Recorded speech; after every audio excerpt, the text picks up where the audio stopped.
स्वागत है आप सभी का आज के इस सेशन में। तो आज हम जेई मेंस के सवाल डिस्कस करने जा रहे हैं। ये सवाल जेई मेंस 2024 में 8 अप्रैल को शिफ्ट 1 में आया है।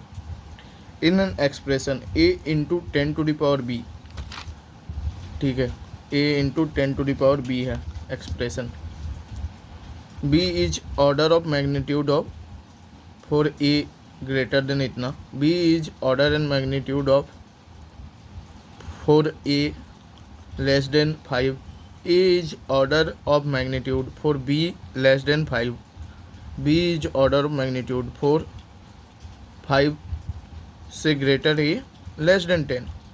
सो अगर देखा जाए तो सारे ऑप्शन में पूछा क्या हमसे, order of magnitude, order of magnitude, order of magnitude, order of magnitude. ये क्या होता है? तो किसी भी नंबर को यदि हम इस फॉर्म में लिखते हैं n इंटू 10⁻m, सो n का जो m 10 का जो पावर होता है ना, ये होता है ऑर्डर ऑफ मैग्नीट्यूड। ठीक है, थोड़ा बहुत आपको ये भी समझ में आ रहा होगा कि भाई इसी से तो पता चलता है कितना जीरो है या क्या है, मतलब 10 से ही मतलब इस यूनिट प्लेस की वैल्यू पता चलती है। ठीक है, तो बी ही ऑर्डर ऑफ मैग्नीट्यूड होगा। ठीक है, ए नहीं होगा ऑर्डर ऑफ मैग्नीट्यूड। तो ये जो ऑप्शन है ए इज ऑर्डर ऑफ मैग्नीट्यूड, ये हो गया कैंसिल। बट अब तीन ऑप्शन बचे, अब कैसे पता लगाएं? तो एक रूल है कि ऑर्डर ऑफ मैग्नीट्यूड तो ठीक है, बट ये जो एन की वैल्यू होगी ना, ये 0.5 से बड़ी होनी चाहिए और 5 से बड़ी नहीं होनी चाहिए। ठीक है, 0.5 से ऊपर और 5 तक ही होनी चाहिए। ऐसा हम नहीं लिख सकते कि 6 इंटू 10⁴ लिख दिया। ठीक है, इस केस में ये 4 इसका ऑर्डर ऑफ मैग्नीट्यूड नहीं माना जाएगा, 0.6 इंटू 10⁵ लिखना होगा। अब ये रूल है, ठीक, यही आपको याद रखना है। हो सकता है कि अब 2024 में ही पूछा है, तो आने वाले सालों में भी मतलब काफ़ी हाई चांसेस है कि इससे रिलेटेड पूछा जा सकता है।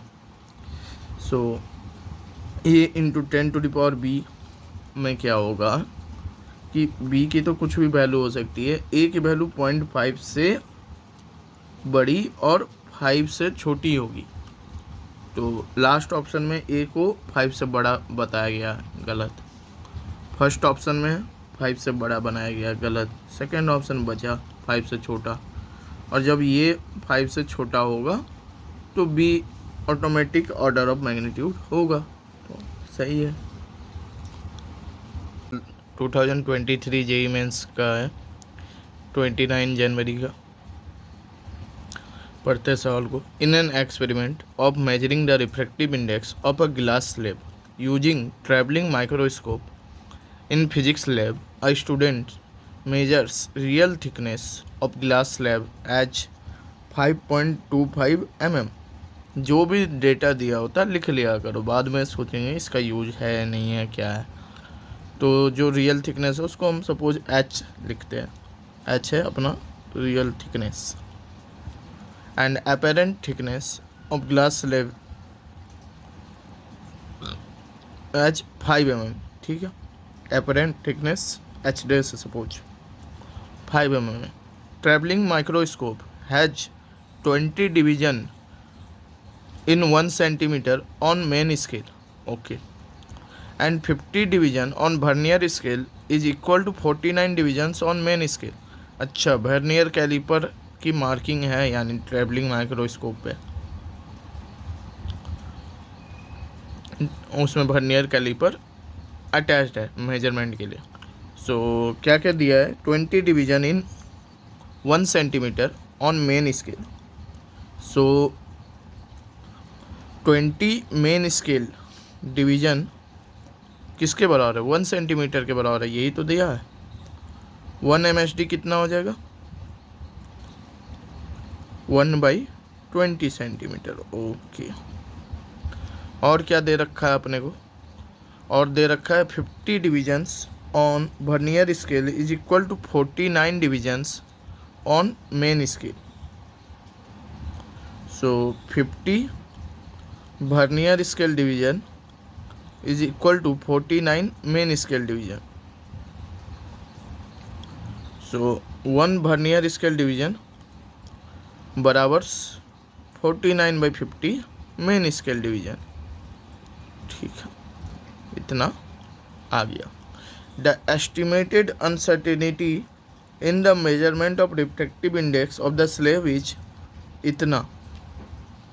अनसर्टेनिटी यानी कि रिफ्रैक्टिव इंडेक्स यदि म्यू से दिखाते तो डेल्टा म्यू, जो एरर आ सकता है। अनसर्टेनिटी यानी जो मैक्सिमम एरर आ सकता है। हम क्योंकि एरर क्या लेते थे, मैक्सिमम एरर ही लेते थे, तो वही तो अनसर्टेनिटी है। हमेशा ऐड करते थे ना मैक्सिमम वर्स्ट से वर्स्ट कितना एरर हो सकता है देखने के लिए। सो वही होगी। ठीक है, तो डेल्टा म्यू की वैल्यू अपने को दी है x/10 × 10⁻³ और अपने से पूछा है x, यानी हमारा गोल है डेल्टा म्यू निकालना। अब म्यू क्या होता है? म्यू होता है real thickness by apparent thickness, h/h'। So delta mu by mu equals to delta h/h plus delta h'/h'। और यहाँ से फिर हम म्यू की वैल्यू तो हमें पता है क्योंकि हमें h और h' की वैल्यू पता है। ठीक है, डेल्टा h चाहिए। देखो इसमें क्या क्या हमें पता है और क्या क्या नहीं पता है। देखा जाए तो हमें h का वैल्यू पता है, हाँ पता है। h' पता है, हाँ पता है। म्यू पता है, म्यू नहीं पता है, बट म्यू हम निकाल लेंगे h/h' करके। ठीक है, तो म्यू तो हम निकाल लेंगे, डेल्टा म्यू हमें निकालना ही है। ये दो चीज़ अगर पता चल जाए तो जीवन में प्रॉब्लम सॉल्व हो जाए। ये दो कैसे पता चलेंगे? इनमें एरर कैसे पता चलेगा? अब एरर दिया नहीं है। जब एरर दिया नहीं है तो लिस्ट काउंट ही एरर होता है। एच को मेजर कौन कर रहा है? Vernier caliper. वर्नियर कैलिपर का लिस्ट काउंट निकालो भाई। तो वर्नियर कैलिपर का लिस्ट काउंट कितना होगा? ठीक है, वर्नियर कैलिपर का लिस्ट काउंट कितना होगा? 1 MSD माइनस 1 VSD। जिसको डाउट है वो वर्नियर कैलिपर वाली वीडियो देखो, कैसे आया नहीं आया। ठीक है, सो 1 MSD कितना, चलो 1 MSD, ठीक है, इसको भी MSD के टर्म में पहले लिख लेते हैं। 49/50 MSD अभी आया था अपना। सो 1/50 मेन स्केल डिवीज़न, ये है list count main scale division. और एक मेन स्केल डिवीज़न की कितनी वैल्यू थी? एक मेन स्केल डिवीज़न की वैल्यू थी 1/20, क्या? सेंटीमीटर में। सो 1/1000 सेंटीमीटर इक्वल्स टू 1/100 mm। सारी चीज़ें mm में लेंगे क्योंकि mm ही हर चीज़ की वैल्यू mm में ही है। h और h' की भी वैल्यू mm में ही है। ठीक है, तो हमें mm में ही सारी चीज़ें लेके चलनी है। अब अपना फॉर्मूला लिखते हैं। अपना फॉर्मूला था डेल्टा म्यू बाई म्यू बराबर delta h/h plus delta h' by h'। Delta mu is something, mu कितना है? h/h'। h कितना था? 5.25 और h' था 5। डेल्टा h कितना हो जाएगा? यही 1/100 mm, यही तो एरर है। 1/100 h कितना हो जाएगा? 5.25 h' 1/100 h 5। Delta mu by 1.05 equals to 1/525 plus 1/500। Delta mu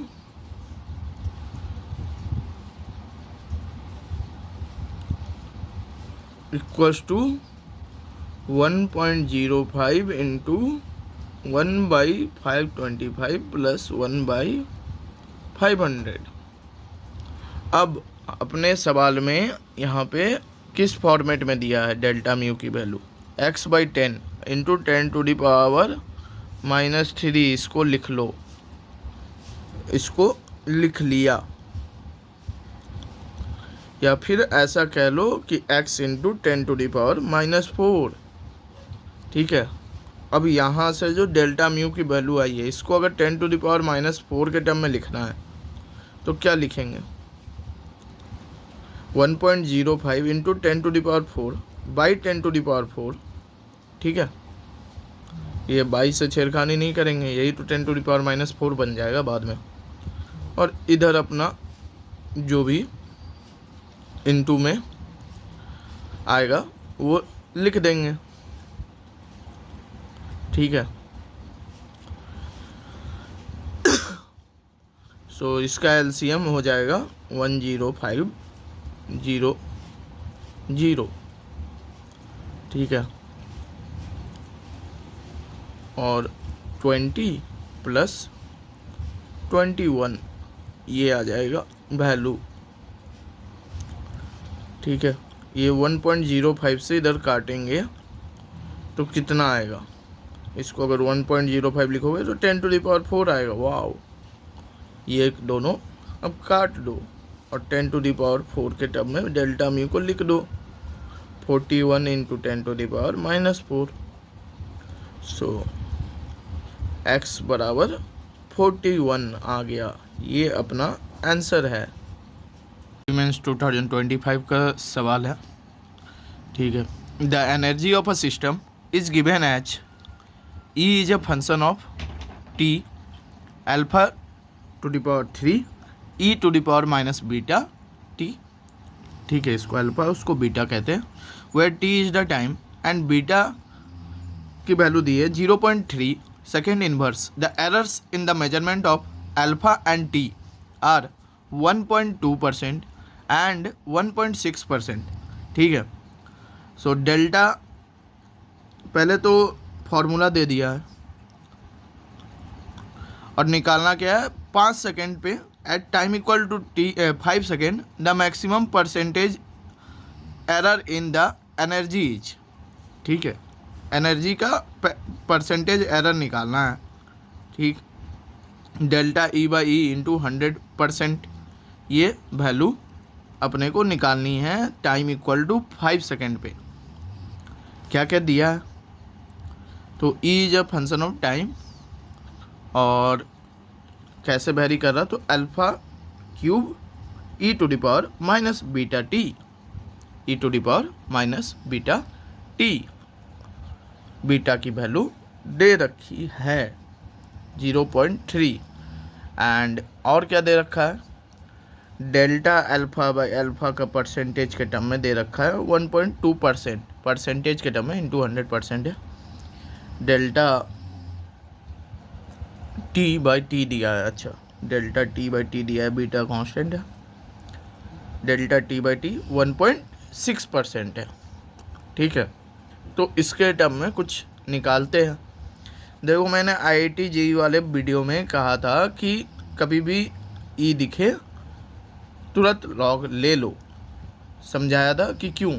अब ई के पावर में ये चीज़ है, अब इसमें एरर आएगा तो ई में कितना एरर आएगा नहीं पता चल रहा है ना भाई, तो लॉग लोगे तो ई तो ln ई क्या हो जाता है, 1 हो जाता है, तो कुछ सिंप्लीफाई हो जाएगा, आगे का आगे सोचेंगे। तो ln ई बराबर कितना हो जाएगा, 3 times ln alpha minus beta T. ln ई को 1 ही होता है। ठीक है, log ई ln बेस ई होता है जब ln लिखते हैं, तो बीटा टी बच गया, इंटू 1 है वो तो गया। बीटा टी है तो बीटा तो चलो कांस्टेंट है और टी का एरर अपने को पता है। ठीक है, तो ये पूरे को हम लिख सकते हैं, डेल्टा बीटा टी भी लिखेंगे तो बीटा कांस्टेंट ही है, delta beta T by beta T कितना हो जाएगा, बीटा तो कांस्टेंट वो बाहर चल जाएगा, ये डेल्टा t/t के ही बराबर होगा। सो इसका कोई दिक्कत नहीं है। इधर आ गया ln अल्फ़ा, अल्फ़ा में एरर पता है बट ln में नहीं निकाल पाएंगे ऐसे। इधर भी भाई ln आ गया, पहले तो ई था, तो ये तो दिक्कत की बात हो गई। आपने कहा था बच जाएंगे बट फंस गए। तो जेई एडवांस वाले कोर्स में ऐसे मैंने बहुत से क्वेश्चन सॉल्व किए। जेई एडवांस का जो PYQ है उसमें, ये एक्चुअली एडवांस में काफ़ी समय से ऐसे PYQ आए हैं। जेई मेंस के लिए हो सकता है ये नया हो, ठीक है, मैंने भी नहीं देखा एक्चुअली 24 23 के सवाल, बट जेई एडवांस में मैंने बता रखा है। बट फिर से चलो मैं बता देता हूँ। देखो सपोज कोई फंक्शन है, ये मैथ्स का कॉन्सेप्ट है एक्चुअली, इसका कॉन्सेप्ट का हेडिंग है टोटल डेरिवेटिव, ठीक है। पहले आपको टोटल डेरिवेटिव बता देते हैं। कोई फंक्शन है XYZ का, ठीक है, तो ये लिखा जाता है del f by del x into d x plus del f by del y into d y plus del f by del del into d z equals to delta d f, ठीक है। App में छोटा सा change को हम ऐसे लिख सकते हैं, ये क्या है, ये rate of change with x है, इंटू एक्स में छोटा सा change, rate of change with y into y में छोटा सा change, rate of change with z into z में छोटा सा चेंज। और ये किसका फंक्शन था, XYZ का ही था, तो ऐसे लिख दिया। ऐसे हम लिख सकते हैं टोटल डेरिवेटिव को, ठीक है। तो जब भी हमको DF लिखना होगा तो हम ऐसे लिख सकते हैं, ठीक है। सपोज हम सबका टोटल डेरिवेटिव लिखना चाहते हैं, तो इक्वेशन क्या थी, ln E बराबर 3 times ln alpha minus beta T. तो इस पूरे को अगर हम सबको डेरिवेटिव के फॉर्म में लिखे, ठीक है, सबको डिफरेंशिएट करें, तो सबका डिफरेंशिएटर हम टोटल डेरिवेटिव के फॉर्म में लिख सकते हैं। ln E किसका फंक्शन है, सबका टोटल डेरिवेटिव लिख रहे हैं, ठीक है।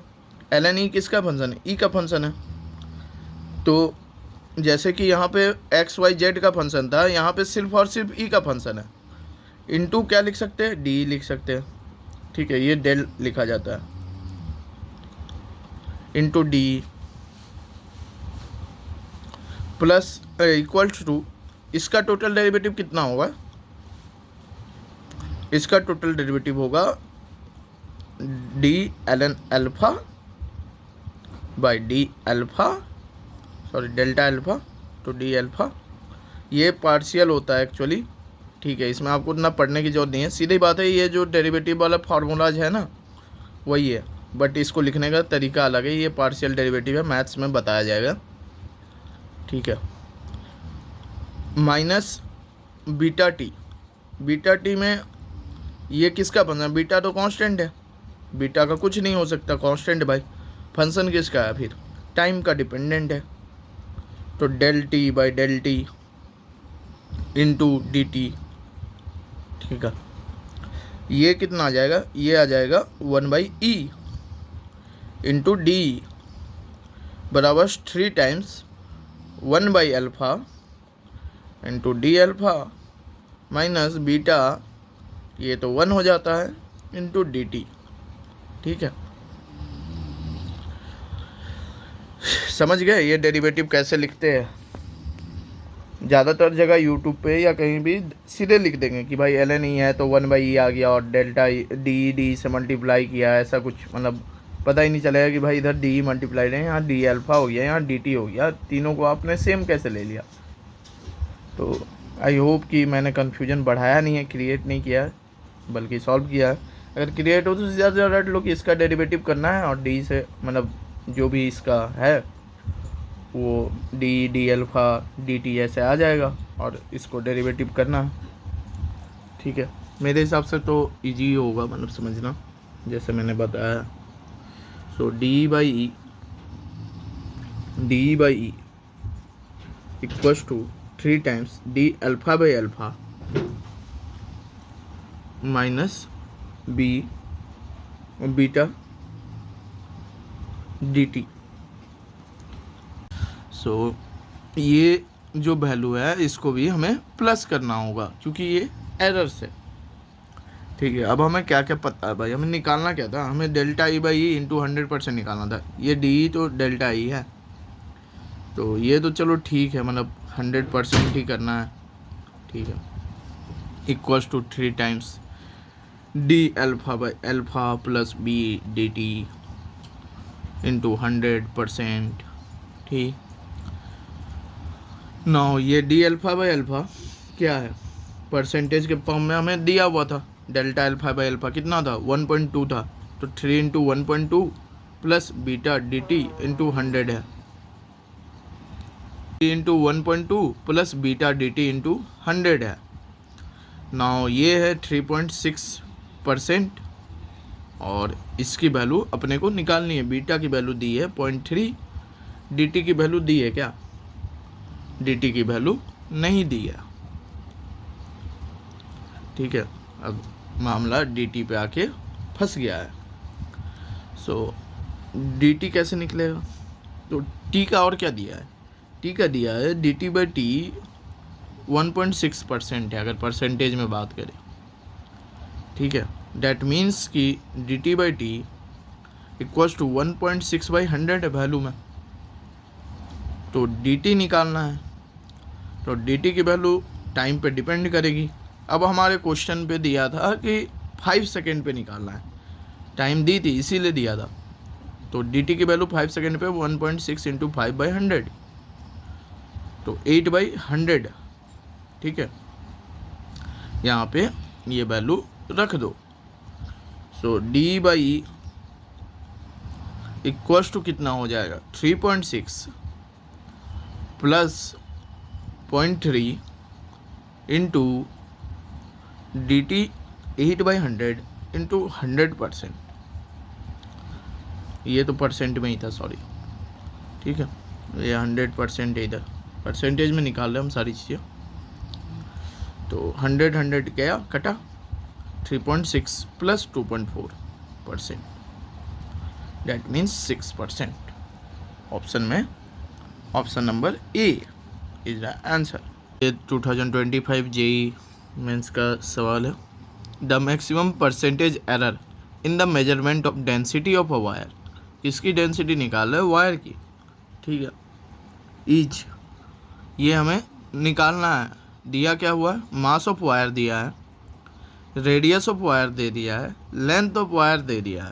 ये तीनों चीज़ें देकर हमें पूछा है परसेंटेज एरर किस में, डेंसिटी में।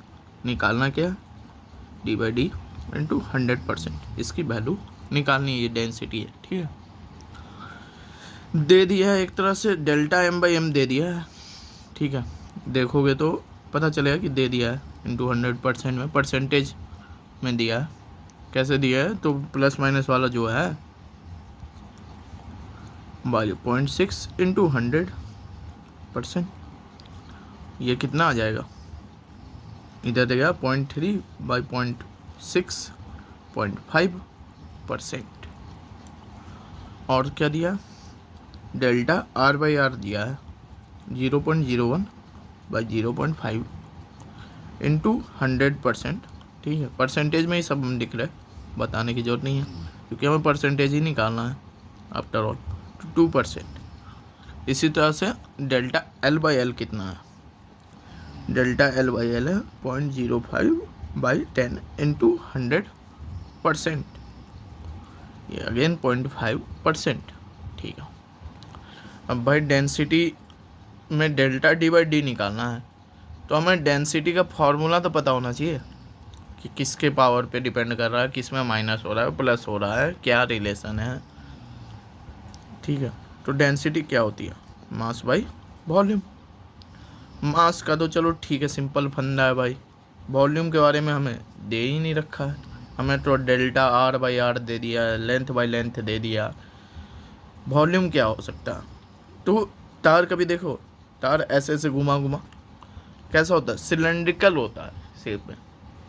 जनरली जो भी वायर्स होती है सिलेंड्रिकल होती है, या फिर ये तो टेलीफोन का तार है, या केबल का भी तार देखोगे तो ऐसा मोटा सा कोई तार होगा, इसके अंदर भले वायर्स होंगी, तो इसका कुछ डाया होगा, इसका कुछ लेंथ होगा। तो सिलेंडर की वॉल्यूम कितनी होती है, सिलेंड्रिकल की वॉल्यूम होती है इस सर्कल का area into length, pi r square into l. ठीक है, यही वॉल्यूम रख दो। इसमें दिया नहीं है सिलेंड्रिकल वायर है, बट जब कुछ ना दिया हो तो जनरली दुनिया में जो वायर यूज हो रहे हैं उसका शेप लेंगे। अब ये मत कहना कि भाई हम तो कुछ अलग टाइप का वायर देखा है, मतलब जनरली सिलेंड्रिकल ही लेते हैं, ये चीज़ याद कर लो। इसीलिए ये क्वेश्चन चुना भी था, और कुछ था नहीं। तो पाई तो कांस्टेंट है, एम पता है, आर का मतलब सबका ये पता है, delta M by M, delta are by R, बस इजी हो गया। डेल्टा डी बाई डी कितना होगा, delta M by M plus 2 times delta are by R, plus ही होगा, डिवाइड भी रहेगा, तो ये तो पता है, हमने बहुत बार कर लिया, बताने की जरूरत नहीं। 2 प्लस 2 टाइम्स 2 था उसमें, हाँ नहीं सॉरी, उसमें 0.5 था डेल्टा एम बाई एम में, 2 आर में था, तो ये 0.5 हो गया। 2 इंटू 2 प्लस 0.5, परसेंटेज एरर में ही निकालना हमने सारी चीज़ें। 4 और 1 5% एरर है भाई डेंसिटी का मेजरमेंट में। देखो 5 है क्या, है, B is the right option, correct. 2024 का सवाल है, पढ़ते हैं इसको। ठीक है, सवाल जो है जेई मेंस 2024 का सवाल है, पढ़ते हैं इसको, देखते हैं।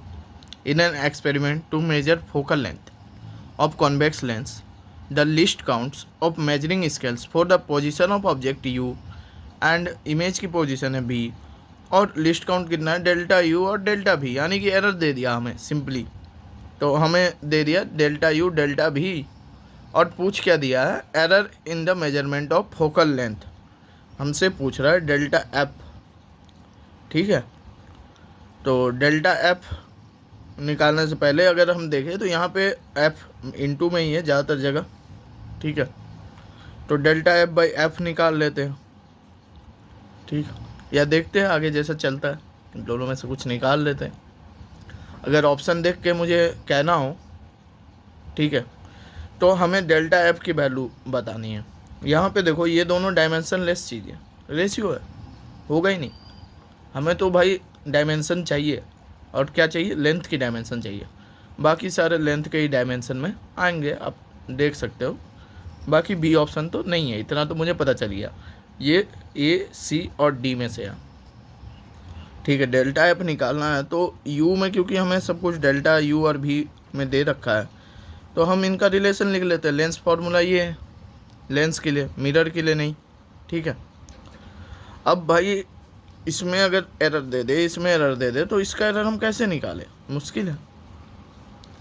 और अगर हम लिखे, क्योंकि ये 1/b है, ठीक है, ये u और v का माइनस नहीं है कि हम कह दे कि f बराबर इतना है, एक तो ये भी 1/f है।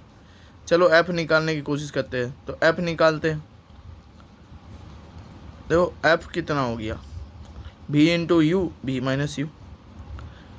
अब क्या है कि ये इंटू भी है और माइनस भी हो रहा है इधर, तो ऐसा तो हमने कुछ कर नहीं रखा होगा एनसीईआरटी वाले में। ऐसे सवाल मैंने आईआईटी जेईई वाले सेशन में डिस्कस किया है। ठीक है, बट अब हम फंस गए, क्योंकि इसमें एरर पता है, इसमें पता है, तो v माइनस यू का तो चलो ठीक है, मतलब हम सिंपली अगर v माइनस यू होता तो निकाल लेते, और सिंपली ये होता तो निकाल लेते। ऐसा नहीं हो सकता ना कि हम z equal to a minus b वाला यहाँ लगा दे, और z equals to a into b वाला ऊपर लगा दे, और दोनों को अलग अलग कैलकुलेट कर ले। ऐसा नहीं होता है। ठीक है, मैं बता दूं कि ऐसा नहीं होता, इसको एकदम हाईलाइट करके दिमाग में डाल लो, नहीं होता। ठीक है, वरना एग्जाम में क्वेश्चन आएगा, सिंपली यही करोगे कि v इंटू यू का पता रहेगा एरर, वो एरर निकाल लोगे, इसका एरर पता होगा, ये निकाल लोगे, दोनों को ऐड कर दोगे, क्योंकि दोनों डिवाइड में है। ऐसा नहीं होगा लेकिन, ठीक है, हमने ऐसा फॉर्म ही नहीं पढ़ा था। हमने जो पढ़ा था उसमें या तो a माइनस बी था, a प्लस बी था, या तो a to the power b, मतलब पावर चल रहा था। इधर अगर सिर्फ डिवाइड होता कुछ तो बात अलग थी, बट यहाँ पे a into B by a minus B form आ गया। ये फॉर्म ऐसा हम नहीं कर सकते कि इसको अलग निकाल के ऐड कर दो, ऐसा नहीं कर सकते। ठीक है, तो अब करेंगे क्या भाई, नहीं कर सकते, इस पर तो बहुत लंबा चौड़ा ज्ञान हो गया। करेंगे क्या, तो हमें चाहिए डेल्टा एफ यानी डी एफ। डी एफ के लिए या तो हम इसे डिफ्रेंशिएट कर ले जो एफ की वैल्यू आई है, तो ये बहुत अजीब सा चीज़ है, इसको डिफ्रेंशिएट करने में बहुत दिक्कत परेशानी का सबक होगा। तो इसको ना करके और क्या क्या इक्वेशन है, एक तो ये इक्वेशन है, इसको करने में भी बहुत दिक्कत होगी, भी और यू दोनों हैं, डिवाइड भी है, बहुत सारी दिक्कत है। इसको अगर हम टोटल डेरिवेटिव के टर्म में लिख ले, इसका अगर डेरिवेशन दोनों साइड कर दे, डेरिवेटिव दोनों साइड लिख दे, डेरिवेशन कह रहा हूँ सॉरी, डेरिवेटिव दोनों साइड कर दे, यानी टोटल डेरिवेटिव ही करते हैं जब हम डेरिवेटिव लिखते हैं, ठीक है। तो ये एफ का फंक्शन है, तो ये हो गया डी 1/f, ठीक है। कन्फ्यूजन ना रहे इसलिए मैं डी ही लिख रहा हूँ, और डेल्टा उल्टा का सीन मैथमेटिकली करेक्ट लिखने के लिए ऐसे डेल्टा लिखते हैं, ठीक है। इनटू डी एफ, सिंपल बात है, इसका डिफ्रेंशिएशन इनटू इसमें जो चेंज है ये बराबर इसका डिफ्रेंशिएशन इनटू इसमें जो चेंज है बी के रेस्पेक्ट में, इसका डिफ्रेंशिएशन इनटू जो इसमें चेंज है। और ये तीनों एक एक के ही फंक्शन है। हम लॉग कब लेते हैं, यहाँ लॉग क्यों नहीं लिया, लॉग कब लेते हैं ना, जब जैसे देखो यहाँ पे भी 1/v ये सिर्फ v का फंक्शन था, 1/u सिर्फ u का फंक्शन था, 1/f सिर्फ f का फंक्शन था। लॉग दो केस में लगते हैं, या तो e का पावर है तब तो भाई ln e आराम से, मतलब वो हिंट ही है, मतलब e दे दिया मतलब लॉग लेना है। या तो ऐसा कुछ हो जैसे 1/v में ना और भी कुछ होता, सपोज v इंटू यू होता यहाँ, तो एक टाइम हम सोच सकते थे कि शायद लॉग ही लेना पड़े, फिर भी हमको देखना पड़ेगा कि क्या लॉग लेके इजी होगा या और हार्ड हो जाएगा। अगर हमें लगेगा कि और हार्ड हो जाएगा तो लॉग नहीं लेंगे, ऐसे लॉग लेने को यहाँ ले सकते थे, ऐसा कुछ नहीं था। बट सिंपली अगर काम ऐसे ही बन रहा है तो लॉग का काम इजी करने के लिए है। अगर ऐसे आपसे डेराइव नहीं हो पा रहा है, डेराइव ही कहता हूँ सॉरी, डिफ्रेंशिएट नहीं हो पाता है तो आप लॉग लीजिए। अगर ऐसे ही डिफ्रेंशिएट आ रहा है, अगर ऐसे ही आप टोटल डेरिवेटिव लिख पा रहे हो तो लॉग लेने की दिक्कत कष्ट करने की ज़रूरत नहीं है। आप लोग एक बार IIT JEE वाला सेशन देख लेना, वहाँ पे और भी क्वेश्चन लिए जहाँ पे लॉग लेना पड़ा। df/f², ठीक है। और ये सॉरी यहाँ तो माइनस था, आई एम सॉरी, और ये -1/v² dv plus 1/u² du, ठीक है। इसको प्लस कर दो, ये प्लस हो जाएगा, इसको ही प्लस रहने दो, क्योंकि हम ये जो एरर है du इसको पॉजिटिव लेते हैं, ठीक है। और u² तो खैर पॉजिटिव ही है, तो ये प्लस, तो df की वैल्यू कितनी हो जाएगी, df की वैल्यू हो जाएगी f² into dv/v² plus du/u²। Sorry मैं पन्ना पलटना नहीं चाहता हूँ, फिर से पूरा दिख ऐसा कुछ है क्या इक्वेशन में, हाँ यही है, मतलब डेल्टा u लिखो du लिखो, बात एक ही है। तो ये जो थर्ड ऑप्शन है यहाँ f² दिख रहा है हमें, ये आंसर है। 2016 JEE मेंस का सवाल है, तो पढ़ते हैं सवाल को। A student measures the time period of 100 oscillations, ठीक है, of a simple pendulum 4 times, कितने बार मेजर किया, 4 बार। The data set is 90 second, 91 second, 95 second and 92 second. So time दे दिया 4, 90 सेकेंड क्या है 91 सेकेंड, थर्ड है 95 एंड फोर्थ है 92 सेकेंड्स, ठीक है। If the minimum division in measuring clock is 1 second, वाओ लिस्ट काउंट भी दे दिया,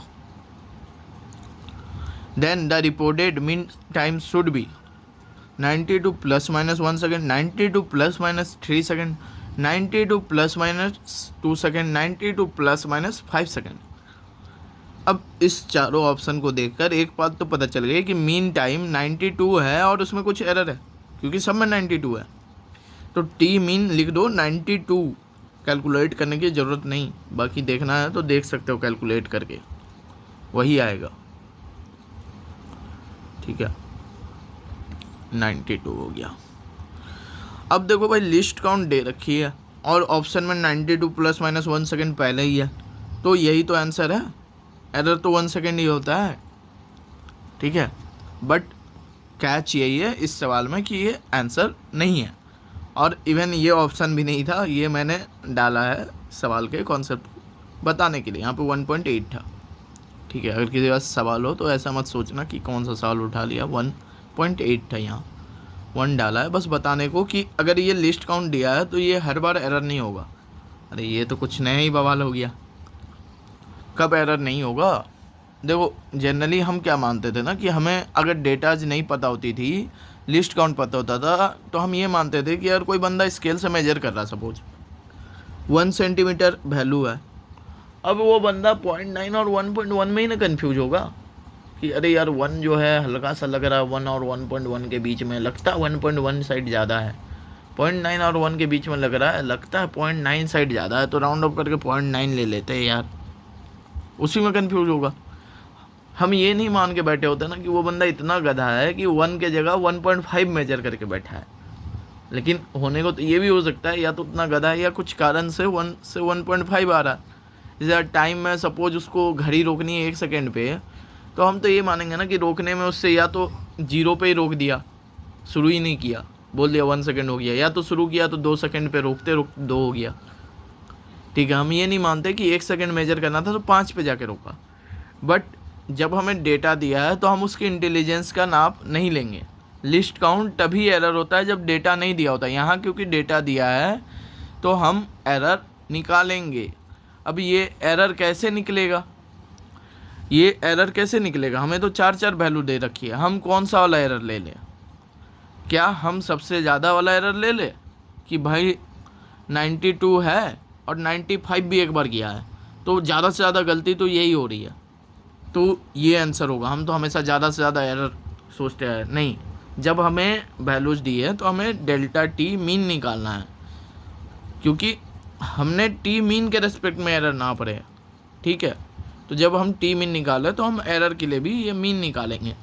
अब ये मीन कैसे आएगा, ये मीन आएगा delta T1 plus delta T2 plus delta T3 plus delta T4, sorry plus ही छोड़ दे रहा हूँ, क्या गुंडा बनूँगा बाई 4।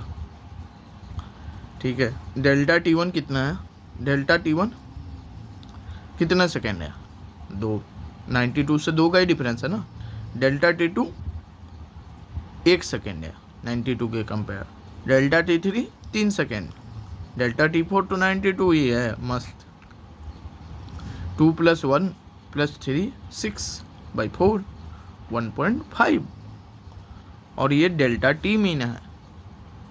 ठीक है, 1.5। कुछ गड़बड़ हो गया क्या, ऑप्शन मैच क्यों नहीं कर रहा, कुछ गड़बड़ हो गया है लगता है। सो हमारी वैल्यू आ गई 92 ± 1.5 सेकेंड। ठीक है, बट अगर लिस्ट काउंट 1 सेकेंड है तो पॉइंट में आंसर नहीं हो सकता। पॉइंट में वो घड़ी मेजर कर ही नहीं सकती है, तो आप पॉइंट में आंसर नहीं दे सकते हो। तो या तो ये अब 1 होगा या तो 2 होगा, क्योंकि हमें पता है कि जब 0.5 होता है तो हम इवन के तरफ जाते हैं। ये 2.5 होता तो राउंड अप होके 2 होता, और अगर 1.5 है तो ये राउंड अप होके 2 होगा, ये कन्वेंशन है। So it will be 92 ± 2 second. अब समझ में आ रहा है कि एग्ज़ाम में 1 वाला ऑप्शन क्यों नहीं दिया, शायद कंट्रोवर्सी से बचने के लिए। तो ये आंसर होगा अपना 92 ± 2 सेकेंड। मेरे हिसाब से नीट में कुछ नया सवाल नहीं है। ठीक है, इवन नीट वालों के साथ थोड़ी सी नाइंसाफ़ी है इस वीडियो को पूरा देखने में, कि लाइक एक तो उनके सवाल मैंने लिए नहीं, दूसरा क्या है कि जो मैं टोटल डेरिवेटिव वाले सवाल कर रहा हूँ, फोकल लेंथ 1/b - 1/u करके, वो उन्हें समझने में भी थोड़ी दिक्कत है और उस टाइप के सवाल नहीं आया। बट क्योंकि नीट 2025 में अनएक्सपेक्टेड हुआ है तो आई विल से कि एक बार को आप देख लो, मतलब ठीक है। और कुछ भी नीट में अलग सा क्वेश्चन कुछ नहीं दिख रहा है। ज़्यादा से ज़्यादा यही एरर वाला कन्फ्यूजन देगा, या तो अब जेड वाला तो हमने पढ़ ही रखा ना, a minus b, a plus b और a to the power p, b to the power q, c to the power r, ठीक है। तो यही सब पे क्वेश्चन आ रहे हैं नीट पे एरर पे। या तो अब स्क्रू गेज और वर्नियर कैलिपर मैं अगले सेशन में उसके बारे में लूँगा, एरर से अगर लिंक होते हैं। ऐसे तो जितना मुझे दिखा मैंने करा ही दिया है। एक वर्नियर स्केल का सवाल एरर से रिलेटेड मैंने कराया है, ठीक है। और एक्चुअली वो मिल नहीं रहा मार्केट में, मतलब मेरे पास जो सोर्स था, ठीक है। तो मैं देखता हूँ वर्नियर कैलिपर और स्क्रू गेज को अलग से लूँगा, बट ये 3 पे ही सवाल मेजरली आ रहे हैं नीट पे। एक ये हो गया 92 ±2 सेकेंड वाला, ठीक है। अभी जो मैंने सॉल्व किया कि एरर लिस्ट काउंट के बराबर नहीं लेते, ये कन्फ्यूजन हो सकता है। दूसरा से ये तारों का फार्मूला नहीं दिया है, या कहीं पे फार्मूला नहीं दिया है, वैल्यूज़ दी है, तो आपको फार्मूला निकालने में दिक्कत हो सकती है। बाकी अब जैसे इस टाइप का जो सवाल है, इस टाइप के सवाल नीट में कभी भी नहीं आए, ठीक है। ये जो मैंने सवाल किए थे फोकल लेंथ वाले, ये भी नहीं आए, और ना ही ऐसा कभी आया है लॉग वाला, ठीक है। लॉग वाला ये भी आउट ऑफ सिलेबस है फ़िलहाल के लिए, नीट के लिए, ठीक। और ये वर्नियर कैलिपर वाला सवाल हमने कराया ही था, और देखते हैं हम स्क्रू गेज पे जैसे सवाल आता है। ये ऑर्डर भी नई चीज़ थी, तो आई होप नीट वालों को लिए भी मतलब ठीक ठाक कंटेंट है। 2 क्वेश्चन आउट ऑफ सिलेबस है आई विल से, बट देख लेना चाहिए, इसलिए मैं साथ में ही ये वीडियो अपलोड कर रहा हूँ, ठीक है।